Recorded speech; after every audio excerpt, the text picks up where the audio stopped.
Et maintenant, la potion magique de... Pollution, hormones, OGM, glutamate, sucre, bisphénol, aspartame, Mélène, Monsanto, industriel. Mais où allons-nous?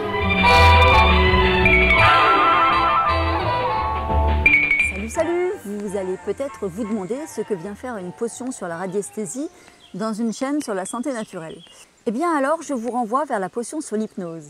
Pourquoi? Parce que j'y parle de la place de l'inconscient dans la constitution d'un individu et surtout du rôle de cet inconscient. Si on admet que cet inconscient est la partie invisible de l'iceberg, que nous sommes, et que son job est de sauvegarder tous les apprentissages qui ont eu lieu même à notre insu, on comprend alors les notions d'instinct, d'intuition. Combien de fois on se dit « Tiens, ça je le sens pas. Je ne sais pas dire pourquoi, mais ça c'est pas pour moi. J'ai pas d'argument, mais je sais que je dois pas y aller. En ce moment, j'ai des fringales de coriandre, je sais pas pourquoi. » Curieux, non? C'est quoi l'instinct, l'intuition, si ce n'est pas l'inconscient qui se manifeste pour nous épargner un pépin ou nous envoyer vers un truc salutaire? Les radiesthésistes ont bien compris ça. De tous les temps, on a vu la société humaine chercher de l'eau, évaluer des aliments au moyen d'un objet, un bâton ou un pendule. Certains les utilisent pour choisir, prendre des décisions. Ils ne font pas du tout appel à la magie, rassurez-vous. Ils font juste appel à leur inconscient, car ils savent que ce dernier sait beaucoup plus de choses que ce qui affleure à leur conscience. Donc, pour résumer, un pendule ou une branche de sourcier, c'est juste un outil qui permet d'amplifier les manifestations de l'inconscient.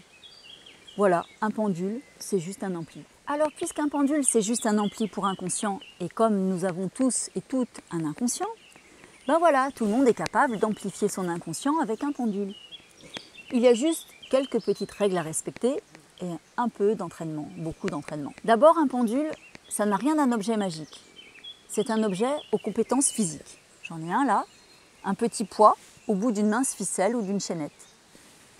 C'est un fil à plomb miniature capable de répercuter les nanovibrations émises par notre inconscient sur notre corps quand on pose une question. On peut le fabriquer soi-même. Si on a le choix entre plusieurs, on peut demander à notre inconscient de choisir lui-même son pendule. Il faudra poser la bonne question, évidemment. Ensuite, qui dit question dit réponse. Il va donc falloir une convention mentale. Ce n'est pas universel, à chacun de choisir puis de s'y tenir. Par exemple, si ça tourne dans le sens horaire, c'est oui. Dans le sens trigonométrique, l'inverse, c'est non. Le mien, c'est si ça tourne, quel que soit le sens, c'est oui. Si c'est rectiligne, c'est non. Chacun son truc.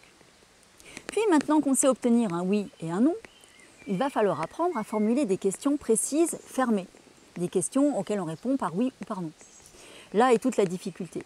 Si vous demandez à votre pendule « Est-ce que ce pot de comprimé de silicium est bon pour moi ?», il va sans doute répondre non.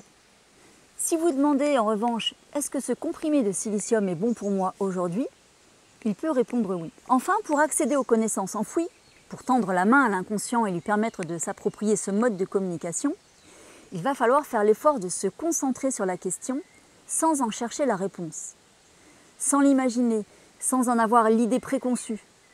C'est là la difficulté de la radiesthésie selon moi. Mais l'entraînement régulier vient à bout facilement de cette difficulté.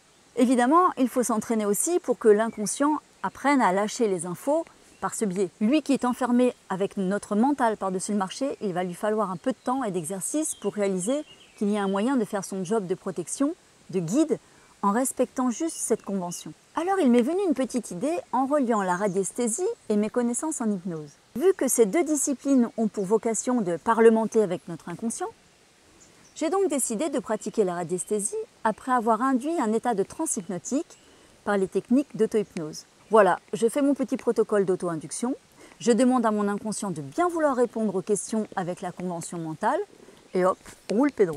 Alors, ça vous tente? On s'entraîne? Pour commencer, choisissez un pendule un peu lourd, qui s'immobilise du coup plus facilement. Plus il est pointu, plus il sera précis, surtout si vous travaillez sur des documents. Pincez la petite chaînette entre le pouce et l'index. L'index, c'est le doigt qui indique, il est tout destiné pour cette fonction. Et le reste de la chaînette reste rassemblé dans la paume. Comme ceci, pour ne pas gêner. Il faut un peu de longueur pour faciliter l'amplification qu'on recherche, mais pas trop non plus, sinon on perdrait de l'inertie. C'est moins évident comme ça. On perd aussi de la précision. Pendant que vous cherchez l'immobilité, concentrez-vous Concentrez-vous sur votre état d'esprit. Pensez à votre pendule, focalisez sur lui. Posez votre question fermée, précise. Dans l'immobilité la plus absolue, pensez à cette question, donnez-lui une forme, une couleur, une odeur, donnez-lui vie, mais sans jamais chercher à imaginer une réponse. Jouez franc jeu avec vous-même si cette question vous concerne. Si la question concerne quelqu'un d'autre, vous pouvez vous aider d'un objet lui appartenant, un vêtement, une photo, une lettre. Quoique ça n'existe plus trop les lettres maintenant. Si vous cherchez de l'eau, prenez dans l'autre main une petite bouteille d'eau pour mieux connecter votre instinct sur cet élément. D'ailleurs, si vous cherchez un élément particulier, prenez un échantillon de cet élément dans cette main. Prenez l'habitude de tester vos aliments, votre eau de boisson, même carrément dans le magasin. Vous faites ça en secret, sinon vous allez passer pour un membre de secte. Testez votre savon, Testez vos amis, ça peut être rigolo. testez vos organes pour savoir lesquels il faut un petit peu aider cette semaine. Pour ça, vous pouvez utiliser un schéma sur lequel vous passez immobile avec le pendule. Et s'il s'agite au-dessus d'un organe, vous savez que bingo, il faudra travailler sur cet organe. Pensez à poser la bonne question avant de commencer.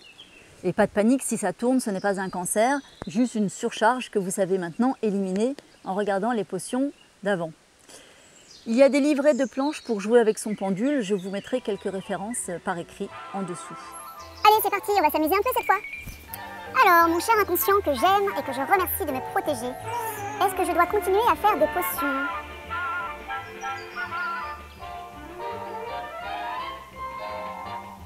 Bon ben, à lundi prochain, visiblement j'ai pas le choix. Bisous.